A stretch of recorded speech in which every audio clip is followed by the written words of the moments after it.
It's hard to. At least you're not. Let me just add, you really don't think that Jacquizz is going to take the job, do you? Please tell me you're not one of those people. I think he could get 15 touches a game for the whole season. The whole damn season. No, that's not true at all, man. That's just not true. You're listening to Let's Talk Fantasy Football, where men of fantasy genius have realized, hey guys, we don't need real football skills to dominate on the fantasy field. Yeah! So slap on your pads and grab your helmet. Shit's about to get real. Welcome back, ladies and gentlemen, to another episode of Let's Talk Fantasy Football. I am your host for tonight. My name is Nick Walsh, and I am here with my wonderful pal, my formerly long-haired and now short-haired kind of buddy. I'm here with Vinny Gonzalez. What's going on, Vinny? What's up, Walsh? Don't have to bring up the past, man. I'm real sad. I had to cut my hair. Now I'm in like that middle zone of like half mullet, lesbian-looking kind of guy. So I'm not too happy. I think the hair looks good now for what it's worth, but I'm trying to take up the mantle with mine at the moment. So. Well, yours is looking great, man. You're bringing back the it's like a half fro, like it's definitely surfing off to the one side, but it's definitely still fro-y. Oh yeah, it's I try and so you always see me at the end of the day too. Like when I go into work, I have it all like brushed off to one side and it's like kind of flat, and then as the day goes on, my hair just slowly gets bigger and bigger and bigger. It's kind of funny, but yeah, it'll get there eventually. But believe it or not, ladies and gentlemen, we are not here hair tonight. That's our separate podcast. Vinny and Walsh talk about hair. You can subscribe to that on iTunes and Stitcher and your favorite podcast apps. You can't do that. That's not a real podcast, but I wish it was. What we are here to do is talk about part 2 of the NFC South. And before we do that, I'd like to give a shout out to Vupiq. Vupiq's the revolutionary app that allows you to play fantasy football live while watching the game on TV. Predict the plays, the result of the play, and literally play fantasy football. You can sign up for the beta now by going to letstalkfantasyfootball.com/Vupiq. And again, that's Vupiq. So, Vinny, we're here to talk about the second half of the NFC South that we did not cover in the last one. That would be the Bucs and the Panthers. If you haven't listened to the last one already, make sure you go check that out. We talk about the Saints and the Falcons, two very fantasy relevant teams. We also go through some news from between sort of week 2 and week 3 of preseason. So make sure you catch up on that if you haven't heard it. Before we get into the Bucs and the Panthers, we're gonna talk a little bit about the website and the apps. Basically, we did have our draft guide come out. So if you don't have our draft guide, make sure you go to letstalkfantasyfootball.com. Put your email in the email list. We send it to you for free. It's 29 pages. It's got a ton of good fantasy advice. And we also send you stuff during the season that is, very relevant. So if you guys want to join our email list, we'd love to have you. You get the draft guide for free. It'll help you out with your draft. We also have the letstalkfantasyfootball.com apps on Android and iOS, also available through Amazon Echo, through your Alexa fucking unit. I was using Rodgers, one of those last weekend, and it didn't like my voice. It kept I would tell it to play a song and it just wouldn't play that song and stuff. But you know what? It's apparently it works better with his voice. He said they get used to your voice or some shit like that, which is like weird Big Brother type stuff. But yeah, that's not true at all. I don't think they get used to your voice. That's just Matt trying to play up that he's good with technology. I think you're still good, Walsh. I just think maybe get your own, try it out a few times, get used to it. Yeah, I was also drunk too, so I was probably slurring my words or whatever. He was just like, Alexa, play the Who, play Pinball Wizard by the Who, and Alexa's just like, what the fuck did you say to me? But that's all right. So now that we've got that out of the way, Vinny, let's get into the Tampa Bay Bucks. You are a big Jameis guy, or at least historically you have been. This year he's going quarterback 7, 8.06. It's pretty high. Are you willing to spend that on Jameis? No, it's too high. I'm sorry. I still love Jameis. I understand why he's going that high. They brought in Deshaun Jackson. Jameis likes to fucking throw it, even though he'll probably throw like 18 picks. But he is gunslinger all the way, which is awesome for fantasy, not so good for real football. But for fantasy, he'll get you that floor immediately for 15 or 16 points every single week, and that's why I loved him last year. So nothing's really changed, but I just don't see taking him there at QB7 where he's going to throw a lot of picks. He'll kind of bring you down in weird ways where you don't want him to, and the upside is huge, but like there's again like it's just way too high in the draft for me. So I'm not going to be playing the Jameis game as much as I want to, because I do think he'll have a good year, but it's too risky there in the 8th round. I'm not really liking it at all. I'm right there with you. I think he'll take a step in the positive direction this year because I think that offense will be better. I'm a huge proponent of guys like Deshaun Jackson making offenses as a whole better in ways that might not even really be quantifiable. But it's just quarterback 7's too early. I can wait a couple rounds and I can take Marcus Mariota. I can take Russell Wilson. I can take Dak Prescott. There's a multitude of people who I can take a couple rounds later, not take that 8th round pick out of my pocket and probably have just as good of a year as Jameis there. We also know Jameis came out slinging last year. They really slowed down the pace as the year went on to try and prevent his mistakes more so. So he wasn't getting a ton of volume last year towards the end of the year in terms of, average quarterbacks or whatever. I don't expect that to change. I think they're going to try and run the ball a lot. Dirk Cutter knows what worked for them last year, and he's not going to try and push Jameis too far out of his comfort zone. So like him, think he'll be great, too expensive. Yeah, I was going to bring that up because it completely brought me back to that Monday night game against the Panthers where we were dumbfounded that they gave Jacquizz Rodgers, of all people, 30 fucking carries on a Monday night game. We're like, what are they doing? It was just the weirdest game plan I've ever seen, and that really showed that if Jameis doesn't get his turnovers under control, they will just completely try to make him a game manager, even though he's a playmaker. So a weird situation happening there, but absolutely a downside to Jameis in that respect. That was one of the weirdest fucking experiences I've had watching football, because I was sitting in my room watching the game and I was just like, did I take drugs and I didn't realize or something? like did I accidentally take 2 tabs of acid about an hour before this game and all of a sudden Jacquizz Rodgers is getting every handoff instead of trying to throw on one of the worst secondaries in the league? But they did what they did, and it worked out for them. They in the last 12 games last year, they were 8-4.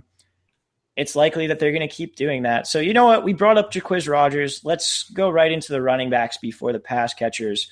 Jacquizz is going 9.06. That's running back 42. Doug Martin is going 5.09. That's running back 24. You've been a longtime fan of Doug Martin. Are you investing in him at that price? I am, depending on how my initial picks shake out. If I have running backs I'm comfortable with, and I have stable wide receivers, I will take Doug Martin, absolutely. He's a top 10 running back that's going late in the 5th. It's kind of nuts. All you have to do is wait 3 weeks. I don't know why a lot of people are putting credence in the fact that Jacquizz Rodgers has an opportunity to take the starting job. He's also like a 30-year-old running back, so I'm not buying into that. They will give him a lot of carries and work while Doug Martin is out, but Doug Martin has looked great in the preseason. He's going to be good again. He's a great running back as long as he's healthy and out there. I like taking the risk in this middle round. I don't know why. It's probably because I've been a longtime Doug Martin believer, but I do just think he's like, you're not really investing that much in a guy that you can be starting every single week, starting week 4 when he's back. When you called Doug Martin a top 10 running back, I instinctively started making a jerk off motion. He is though, dude. All right, I should have said he has the potential to be a top 10 running back. I'm sorry, man. Walsh. Please don't make jerk off motions in my direction. I'll make sure I say potential next time instead of is. He's so up and down, dude. I have no idea how to value him. The only thing I know is I'm not drafting him in the 5th round. Dude, you're playing that game though. You're taking wide receivers early. How could you not want to risk it on a guy like that? I don't know, man. I don't believe in Doug Martin. It's hard to. At least you're not. Let me just add, you really don't think that Jacquizz is going to take the job, do you? Please tell me you're not one of those people. I think he could get 15 touches a game. for the whole season. The whole damn season. No, that's not true at all, man. That's just not true. That's not going to happen. Out of the two Bucs running backs, the guy who I am targeting is Jacquizz Rodgers. And the reason I'm targeting him, honestly, is because, like you said, I'm taking wide receivers early. I'm taking running backs late.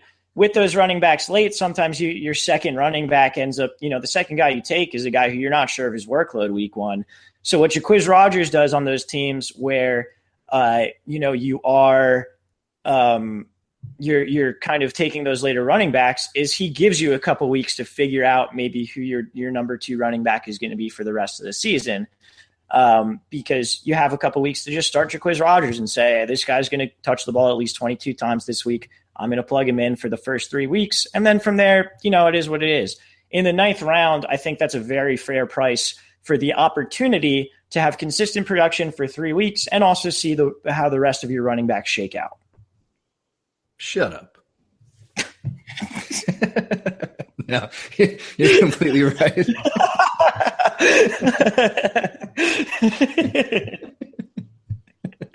No, you're absolutely right, Walsh. You're dead on. I'm not even being sarcastic. Shut your fucking mouth. Just shut your mouth. Doug Martin is the future. Back off, man. No, you're absolutely right. Strategy is flawless. You get a lot of work out of a guy who for the Bucs completely love. They'll give him tons of touches, and the reasoning behind your strategy is perfect. I didn't mean to tell you to shut up, Walsh. I'm sorry. I also didn't mean to make jerk off motions in your direction, and I apologize for that too. I'm glad that's behind us. We're done fighting now. Yeah, we're friends again until we get to Jeremy McNichols. No, there are 2 more running backs on this roster. It's Charles Sims, who cares on that one, and then Jeremy McNichols, who there are some people who think he's legitimately the best skilled running back on this roster. Not a name you need to worry about right now, but as the season goes on, who knows what's going to happen? Jacquizz could get hurt. Doug Martin could get suspended again or hurt or something. I don't know. So just keep an eye out and keep the name in your ear, I guess, or in your brain. Brain, ear. Brain, ear. They're pretty close together, right? Your brain is adjacent to your ear, kind of. All right, let's talk about the pass catching options, starting with Mike Evans. Mike Evans was wide receiver 4 last year. He is going as wide receiver 4 right now. That's 1.07. Do you think that's a good price for him? I'm interested on this because I feel like the top 6 wide receivers, you can kind of mess around with their order a little bit. Yeah, I think it all depends on, do you expect Mike Evans to get 170 targets again? So Probably not. Yeah, like with the new weapons they brought in and stuff like that, that's a lot. But I will say Jameis has complete tunnel vision for him. The offense is completely built around him. He is still the best player on their offense. So I don't think it's crazy to expect somewhere between 150 and I guess the ceiling would be 170, but that's wishful thinking just because it's such a high fucking number. But Mike Evans is that guy that kind of demands those targets. They do win games when they target the shit out of him. He's a monster. So I don't blame anybody for reaching on him. I guess if you can reach in the first round around those 6 wide receivers, like if you took him right after Julio or above Julio, I understand you're chasing the upside, and Mike Evans certainly does have that. But as a Mike Evans believer and lover, I do like where he's going right behind Julio, I think, or right after Odell. That makes a lot of sense to me, and I think it's completely fine. Okay. I'm not going to own him much because I have him as my wide receiver 6. I have AJ Green and Jordy Nelson both ahead of him. I think that the targets will decrease, but he should be more efficient because he's kind of been a very inefficient guy in his career. Last year, he had about a 56% catch rate. Not great. He also doesn't get yards after the catch, or at least he hasn't in his career. He's kind of been a guy who goes up, gets the ball, and like falls down on his way down. So despite the fact that he gets these targets down the field, and I know one of the hot stats with the rotoviz.com sort of crew is air yards, where you look at the targets through the air, that sort of thing, how far down the field, how many. He's a huge air yards guy. And that's a pretty predictive stat, but he also is way, way lower than average on yards after catch. So maybe those things increase. Maybe that makes up for the targets. I'm still just I'm I think AJ Green and Jordy Nelson are more consistent guys who have less up and down swings in them this year. Cool. That was actually going to be my question, was going to be Mike Evans or AJ Green, but you answered that and also added a name in there, Jordy Nelson, which I completely don't fault you, but you're definitely in the minority compared to how normal drafts have been going. I think Mike Evans has the name value above them right now because I think a lot of people are down on AJ Green for last year, and then I guess a little worried about Jordy Nelson declining. But I completely get where you're coming from, Walsh. Which actually, it's been working out really well for me because if I'm in like the bottom half of that first round, I end up with AJ Green and Jordy Nelson a lot, which is like really cool for me. And it's after guys like Mike Evans and LaShawn McCoy and like Devontae Freeman go. And like, I think those AJ Green and Jordy Nelson are guys I would take over all of them. So it works out pretty well for me there, but that's kind of a tangent. Let's talk about DeSean Jackson, who, we mentioned he was brought in. He was the highest paid free agent wide receiver of this past summer. He's currently going as wide receiver 39. That is the 9th pick in the 8th round. You've owned a lot of DeSean Jackson over the years. I have. Which is weird because in our last podcast, you were like, I don't like those boomer bust guys. And as you said it, I was like, but you own DeSean Jackson every year. but what do you think about him there at that price and just his general outlook for the team? So the reason for me taking DeSean Jackson or just talking him up a lot from last year was I let Ed get in my head, who's a Redskins fan. And he's like, dude, DeSean catching slants and fucking curls. I'm like, oh, he's going to be a complete wide receiver this season. So I completely overinvested in him. And I really made a mistake because I think I overdrafted him last year. So I'm not going to make the same mistake again this year. But I do think he fits into this offense very well. I insinuated before that Jameis Winston is a gunslinger, will be throwing it deep. I think DeSean Jackson gives that complete dimension of the game that this offense needs because Mike Evans is the guy that can do it all. DeSean Jackson is going to break the game for them, and they'll be able to set up the run because that's absolutely what they're going to want to do before allowing Jameis to be Jameis. So I think DeSean Jackson will have his normal season where he'll slightly go over 1,000 yards, won't have a ton of targets. But I think his upside in touchdowns is higher than it's been for the last couple of years. I don't know if that's weird to think, but that's kind of where I am right now. Okay, that's fair. I think his price is fair, certainly. It's you're not drafting him at that point to be one of your starting wide receivers. So what you're doing is hoping that the weeks that you have to use him, that he catches a touchdown or he catches a couple of deep balls. And I think that's fine. There's a role for that, and sometimes it's not going to work out. Sometimes it is. And you just kind of have to accept that that's the way it's going to be. So yeah, I like that price for him. I would certainly be drafting him there. I think the touchdown upside is pretty real too. I think that's legitimate. And he's always been a guy whose efficiency has sort of outperformed his volume. And I wouldn't expect that to change here. Yeah, the one cool thing about DeSean is he averages 18 yards a catch. So at least if he's having like a bad game and he has like 3 or 4, you can wind up with like a serviceable week. You won't be happy, but at least he won't kill you completely. Yeah, absolutely. So behind them, they have Adam Humphries, who's their slot receiver last year. They also drafted Chris Godwin, who's gotten pretty good reviews out of training camp. When Mike Evans wasn't on the field this past week, he was running with the starters. Chris Godwin, another guy like McNichols, just keep it on your radar. I don't think he's a guy that's necessary to draft by any means, but if someone in front of him goes down, he could ascend into a role that would make him very fantasy relevant. Yeah, good point. So the tight ends here, they're both being drafted. That's crazy. 2 tight ends from the same team being drafted. And Brait is the later one. I know. So we've got O.J. Howard, tight end 14, 13.02. And then we've got Cameron Brait, tight end 19, 14.04. Brait's been getting more snaps with Jameis so far in the preseason, 69% compared to 54% for O.J. Howard. O.J. Howard's also a rookie. I know he was, a great prospect and whatever else. But are you in on either of these guys? I like Brait. I like Brait a lot. He's the typical tight end that just came out of nowhere last year and finished within the top 10. He finished at tight end 2. I mean, holy shit, my bad. Tight end 7. But I was going to say that was Kyle Rudolph, his tight end 2. Shut up, Vinny. You're wrong. Yeah, tight end 7. Kind of came out of nowhere. No one knew his name. So that's typically what happens with tight ends. But when they have a name value and they're coming in through the draft and they're drafted very high, like O.J. Howard, they will start getting drafted in fantasy mocks and start to create like an ADP for themselves like O.J. Howard has. I don't know why I can't say that fast. But he's the most pro-ready tight end guy in a while. That's why guys think he'll have an immediate effect on the team. For some reason, they bring tight ends along very slowly. So I still think Brate will have a great season. I think he's building a rapport with Jameis. And if you have 2 great tight ends, you're going to throw them out there. And they have the potential to be that. But I think Brate absolutely has more fantasy value. He should go before O.J. Howard. And I wouldn't complain if he was my starter going into the season. Okay. I'm with you that Brate should be the guy getting drafted ahead of Howard. I don't think Howard should be getting drafted at all. I don't really want either of them.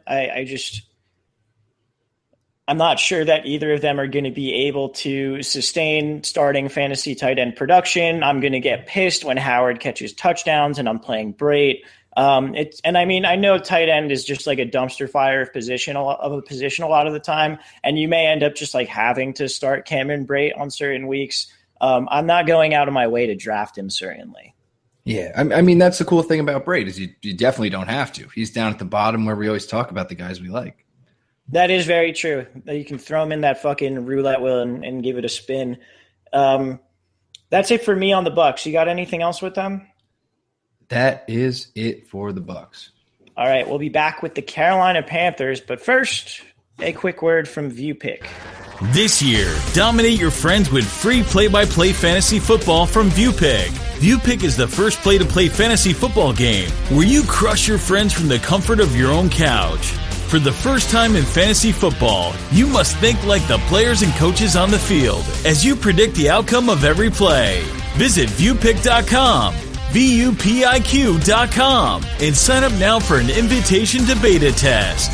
All right, guys, we are back, and we are ready to talk about the Carolina Panthers. That was Vupiq. Definitely go check them out. But again, guys, we're here to talk about Carolina after their awful season last year. How do we think they're going to rebound? We'll start with Cam Newton. He's going QB 11. That is the 5th pick in the 9th round. Are you in on Cam at that price? And what's your general outlook for him this season? I like Cam. I like him at the price. It's like one of those intriguing things to me because I feel like he'll slide a little further because I feel like a lot of people are down on him. He also had shoulder surgery, but he played tonight actually while we're podcasting and did pretty well. Threw a touchdown to Kelvin Benjamin, looked okay. So we always hear that he's going to be converted into a pocket passer, and it's just that can't be cool. Like you just got to let Cam be Cam. They have a tighter leash on him than Jameis. I feel like they're trying to limit his playmaking while they're just kind of letting Jameis like do his thing. Let Cam do his thing, and he'll be awesome again. I feel like the down year will have a lot of people off him, but hopefully getting back to the Cam stuff because last year was truly awful. He finishes QB 17. That's just awful. He did really bad. He busted. He was one of the higher guys taken from his from 2 years ago where he did great. So just I think a lot of people are sour on him. So I feel like he'll slide to an awesome value for you in the draft. So upside is with Cam. Go with Cam. Okay. I'm not specifically targeting him there. There are just other guys I want around that range better, Mariota specifically, and I guess Russell Wilson. But I think it's going to be interesting. And the reason I'm not too confident in him is just because they are trying to, they've surrounded him with gigantic wide receivers where he can throw those intermediate routes that he loves, throw those deep balls, and do whatever else he wants to. And now they're trying to kind of make him more of a precision passer just through the guys that they drafted. Obviously, Christian McCaffrey, is a great target out of the backfield. Cam has never really targeted running backs out of the backfield, so that's weird. They drafted Curtis Samuel in the 2nd round, who was a slot receiver / occasional tailback in college. So they want him to be a short target guy, get the ball into his hands after a quick drop, that sort of thing. I'm interested to see how that goes or whether they just kind of say, fuck it, and let Cam do Cam things. again this year. I think he'll be fine. I don't think he'll be as bad as last year. Last year, he had a career low adjusted yards per attempt of 6.4 after a career high of 8.3 the year before. He's generally hovered around that 7-ish area, which is fine. But also, they want him to run less. If he's running less, he's not as valuable in fantasy. So I think that passing can get more efficient, but if he runs less, I don't think it's going to matter that much. And he's just not really a guy that I want on my team this year. Yeah, he had an all-time low of 359 yards rushing last year. So if they limit Cam like that, yeah, it's not looking great. You just got to let it, you just got to let him go. You just got to let Cam be Cam. But it is interesting. I guess we can bring up Christian McCaffrey because they did bring him in. Obviously, they want him to dump off the pass, but do you think Cam is going to do that? And do you see Christian McCaffrey returning that draft value of fucking so early in the second round? It's going to be hard to return that draft value because he's going 10th pick in the second round. That's running back 11. He's an insane talent. He went to Stanford. I went to a couple of their games last year. He's wild to watch.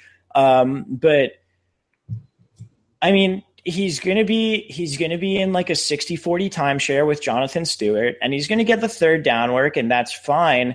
But I mean, you've got a quarterback who's not used to throwing to running backs, who's not used to getting that ball out quick.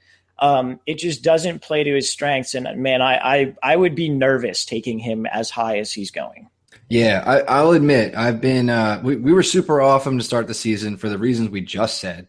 And then, of course, preseason starts. You see the guy on the field, and he's fucking electric. And you're he's so good. he's incredible. Don't get us wrong, everybody. Like, he's fucking awesome. He will be the guy eventually. But this year, you cannot bank on it, especially at this fucking price right now. It is too crazy. It is just simply too much.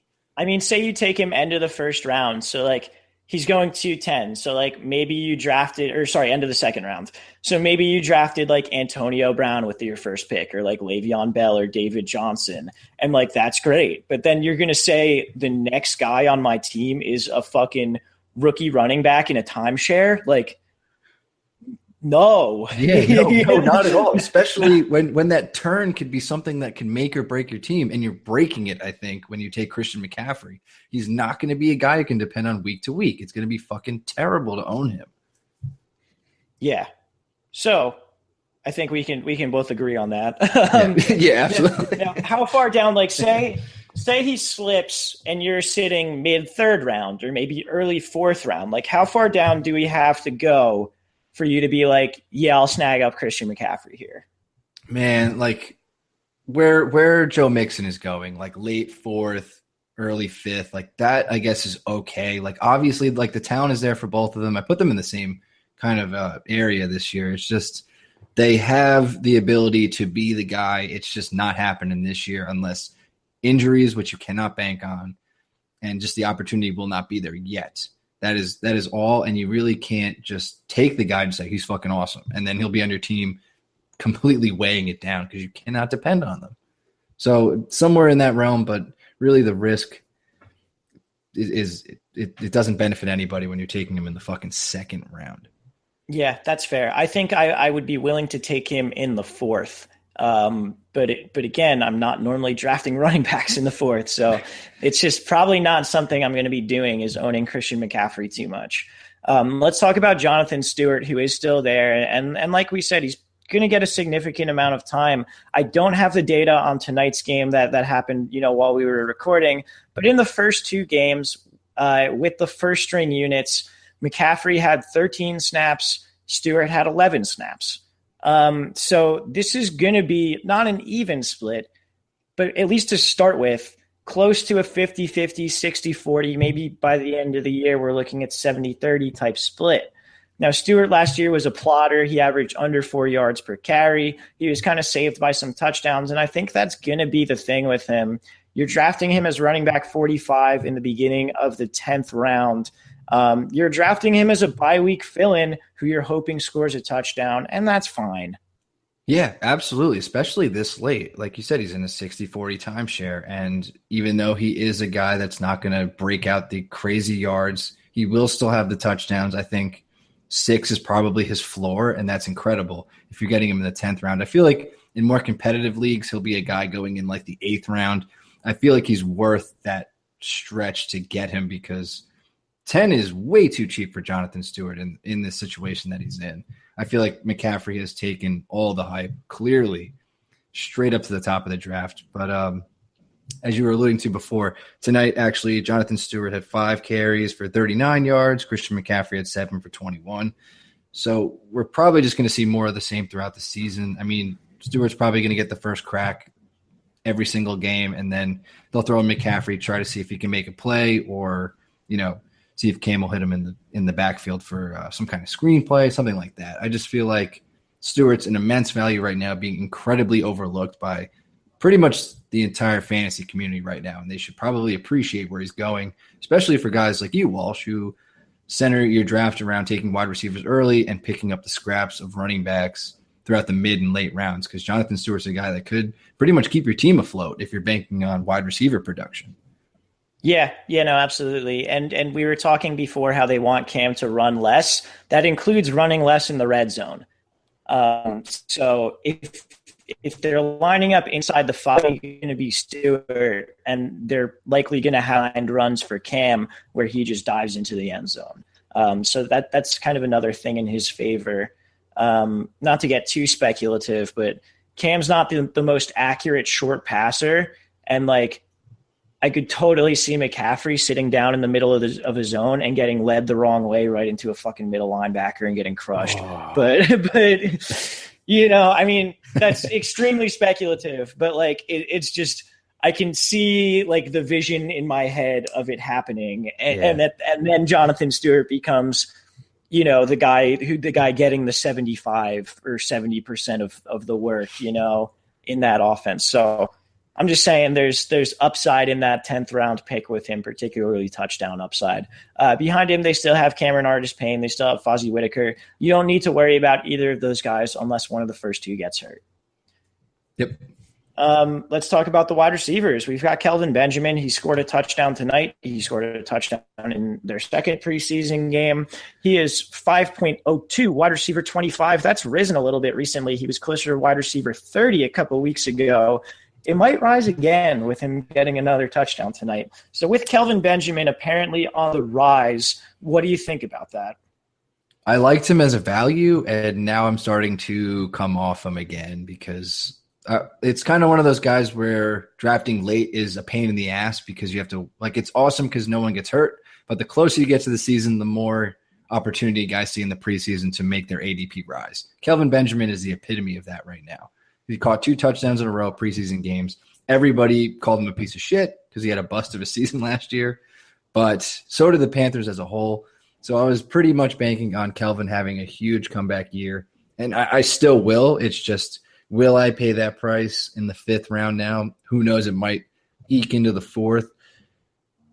I think I still might because his ceiling is like 12 touchdowns. So I'm still kind of into Kelvin Benjamin if he has – he still has that upside. So I do like that, but anything crazier than that, it'll be too much because we saw like his absolute floor last year and it was not pretty.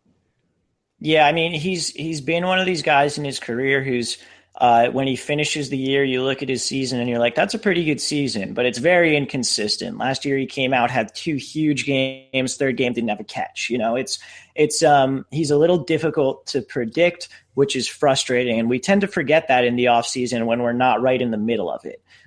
So I'm not looking to target him at that price. I think I'd still buy him there. I wouldn't be surprised if he gets into the 4th round range based on what happened tonight, based on just, off-season hype kind of pushing him up a little bit. Once he gets into the Larry Fitzgerald, which is where he is now pretty much, I'd rather draft Larry Fitzgerald than Kelvin Benjamin. But that's fair. That's fair. It depends on what you're looking for. Obviously the floor is Larry Fitzgerald right now. And then you're putting a lot of risk in Kelvin at that point when he starts getting around those names like that. Yeah. But I mean, you make a very good point too, as well, where Kelvin's ceiling is 75 catches, 1,200 yards, and 12 touchdowns, and that's a fucking dank ass season. So, I mean, he's a difficult to judge guy, and his price keeps rising, and we'll see what happens there. Let's move on to the rest of the wide receiver core, which interestingly, none of them are being drafted. Devin Funchess has been on the field in 2 wide receiver sets. He's lining up opposite of Kelvin Benjamin. He did that last year too, and he still wasn't really fantasy relevant. He's not being drafted at all, and I think he probably should be late in drafts. But yeah, I mean, I was shocked when neither Funchess and Samuel. That's what you're talking about, right? Mm-hmm. Yeah, neither of them are getting drafted. I think I lean towards Funchess getting drafted because he was drafted last year. I think as a flyer for a lot of people, and I think again, like you were saying before, we kind of forget that this guy at least was on the field and primed as their number 2 receiver. The problem was not a lot of targets. Cam was terrible. So I do the only thing with Devin Funchess, the problem is if you're taking a flyer on him, his upside is completely based on what Kelvin Benjamin can do. And I think Kelvin Benjamin is clearly the better talent. So I feel like if Kelvin Benjamin has a great year, Devin Funchess will again be very irrelevant. So I see the risk of taking him even as a flyer because he might just do nothing. But at that point, you can cut bait with him if he was a very late round pick. Obviously, no one has priced him at anything this year. So you're not really risking too much either. It's a little weird. You want him as a flyer, but you don't give a shit either. Yeah, I mean, his skill set is very comparable to Benjamin's, where they don't really create separation as much, but they're big dudes. I feel so if Benjamin's on the field and Benjamin's doing okay, when are you going to be comfortable starting Funchess is, I guess, the question. And the answer to that is probably never. But a guy who's on the field every play almost for Cam Newton feels like he needs to be owned. Maybe that's the wrong look at it, but I don't know. Maybe he doesn't. This whole passing game is very difficult to diagnose or to predict just because it was so good 2 years ago and so bad last year. And they're trying to make changes and whatever else. So I would draft Funchess as a late round flyer, but you don't really have to. You mentioned Samuel. I think he's an interesting player, and certainly down the line, he could be very, very good. I don't think he's worth drafting right now. Yeah, probably not. I think he'll get picked up on waivers because he might do something because he'll be their slot guy immediately because all he has to do is beat out Brenton Burson and Russell Shepard. So that should not be a problem for him. Those guys have been pretty mediocre in the past. Samuel is a nice gadget slot receiver for them. So he could make a play early and might, make it worth a fantasy ad at some point, but not right now in drafts, like you said. Yeah, he's a very similar player to McCaffrey almost, where, he played out of the backfield a lot and then can line up in the slot. And, McCaffrey would do the same sort of thing occasionally, but interesting player down the line, not right now. Let's talk about Greg Olsen, a stalwart among the fantasy tight ends for several years now. He's currently going as tight end 3, 5.03. He recently moved ahead of Jordan Reed, who keeps falling due to injury concerns. Do you think Greg Olsen is worth the buy in the beginning of the 5th round? I cannot find myself wanting Greg Olsen at that price. I just can't. He's getting up there in age. He is Cam's favorite target, really, but I'm eager to see a high dynamic offense with Kelvin and Greg Olsen again, just to see how that kind of pans out. And I don't know if Greg Olsen's touchdowns increase. He only had 3 last year. I don't see. I don't know. I mean, I guess they got to be more around the 5 to 7 territory, but I don't know. I feel like you're risking a lot on a guy that's getting older in an offense where Cam might not necessarily be looking his way anymore, especially with the added weapons. You're dead on. There's 2 big questions with him. 1, where's the age cliff? He's 32 years old right now. 2, he's an intermediate route guy. Is that going to be used as much this year? Are they going to go to more of those shorter routes with McCaffrey and Samuel and whatever else? So is he going to get to that 120 to 130 targets that he's got in each of the past 3 years? Because that's the thing. He's gotten that many targets for 3 straight years. And the ones before that, he was around 110, 115. So he's a guy who Cam likes. He gets him the ball, throws the ball in his direction at least 120 times each year. Those TDs, like you said, only 3 last year. He's been in the 5 to 7 range for most of his career. I would expect that to come back.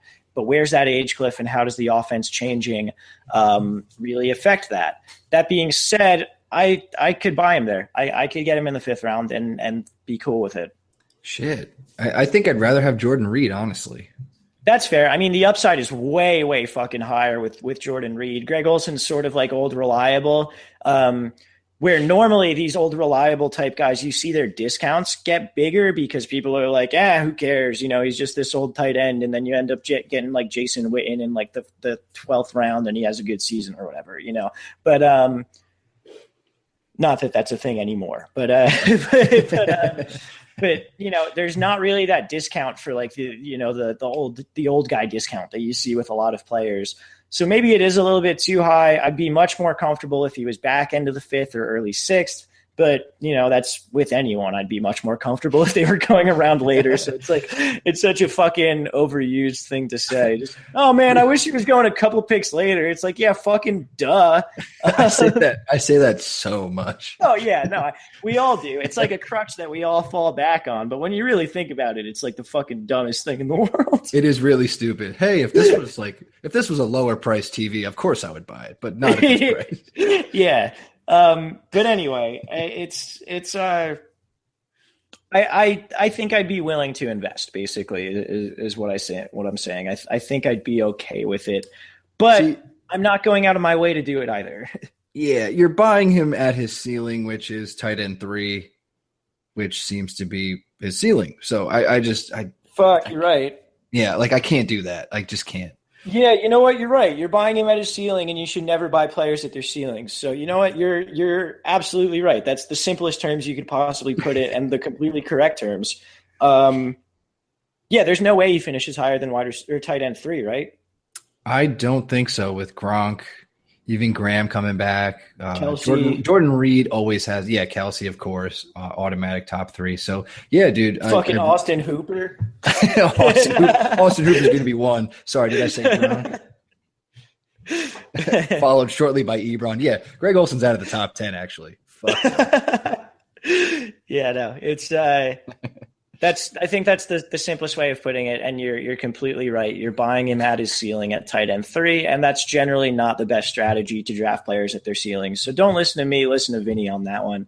You got anything else on the Panthers? That wraps up the Panthers, I believe. Yeah, and that wraps it up for the NFC South, and we are done. Yeah, we'll be back. I don't know if it'll be me and Vinny, but you'll get some sort of combination of us. We'll be back doing the AFC South, and that's our last division next week. I would think we'll have some sort of podcast up too, just about general strategy going into drafts, that sort of thing. At least I'd like to. And going through all that kind of stuff, because it's important. It is draft season. Make sure you're mocking if you haven't been. And we got our first redraft draft tomorrow. And it should be a lot of fun. I'm very, very excited. Guys, we do have all these things available. As I said at the top of the show, make sure you check out the draft guide. It's 29 pages. It's got a bunch of great information. We'll send it directly to your email in a PDF format. You can download it. You can read it. You can love it. You can make love to it if you want to or something. I don't know. Do whatever the hell you want. I'm not your dad. I'm not your parent. Anyway, I got a little off track there. Anyway, make sure you go. Make sure you get the draft guide. Also, we do have the Let's Talk Fantasy Football app available on Android and iOS. You can get those at letstalkfantasyfootball.com/Apple and letstalkfantasyfootball.com/Android. They are compatible with your Echo Dot, so you can ask Alexa what the ADP of Greg Olson is and whether you should be drafting players at their ceiling. Besides that, guys, just please, if you haven't, subscribe and give us a review on iTunes. It would mean the world to us. We would really appreciate it. Vinny, you got anything else for the wonderful listeners out there? I'm just really excited. It's draft season. So if anybody has any last-minute questions or they want to send in their teams, rate how you did, that's totally fine. We get a lot of keeper questions. Keep sending those. Those are very important come around this time. So just good luck to everybody. I hope everyone does well. And can't wait for the goddamn season to start. Oh yeah, baby! I know it's a hard cock tease, but they got a couple college football games this Saturday. It'll probably be past that when this comes out, but they got a couple college football games this Saturday. I just put some money down on the over of the Oregon State Colorado State game because I need to start gambling on football already. I was gonna say, like, holy shit. Oh yeah, dude, it's like 11:30 Pacific time start. I'm just gonna be up lying in my bed, like eating cereal, just screaming for touchdowns at the Oregon State Colorado State game. The Beavs versus the Rams, dude. You got to be watching that. But no, there is real football very, very soon. Keep an eye out for it. Enjoy it. Keep sending us questions, as Vinny said. And for Vinny, I am Walsh. Later, podcast. This has been Let's Talk Fantasy Football. Thanks for listening.